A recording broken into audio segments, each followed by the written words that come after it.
তো গাইস ছেলেরা গাছে উঠে কি করছে এবং এত সুন্দর মন্দির কোথায় সবই তোমাদেরকে বলবো। তো ভিডিওটা শুরু করা যাক। So hello guys, welcome to my new blog. তো গাইস আমি এখন এসেছি বলরাম ঠাকুরের মন্দিরে, যেটা বোরোতে অবস্থিত।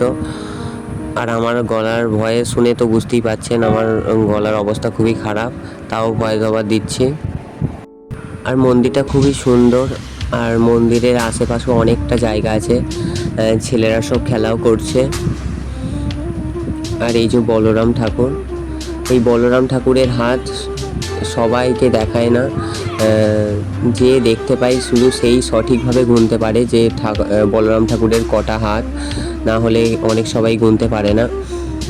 আর এই যে ছেলেগুলো এখানে খেলা করছে, এই যে গাছে কেউ উঠে আছে, কেউ এইরকম ইয়ে করে সব খেলা করছে ওরা নিজের মতো।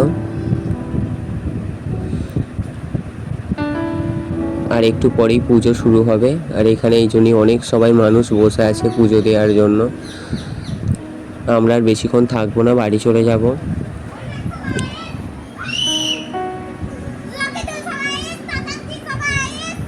আর এই যে এখানে লেখা আছে যে আরতি হওয়ার পর মন্দিরে সম্পূর্ণ প্রবেশ নিষেধ। তো গাইস কীরকম লাগলো ভিডিওটা অবশ্যই বলবেন কমেন্টে। তো আমরা এখন এবারে গাইস বাড়ি চলে যাচ্ছি, ততক্ষণের জন্য টাটা, ভালো থাকবেন, সুস্থ থাকবেন। দেখা হবে আবার একটি পরবর্তী ব্লগে, ততক্ষণের জন্য গাইস টাটা।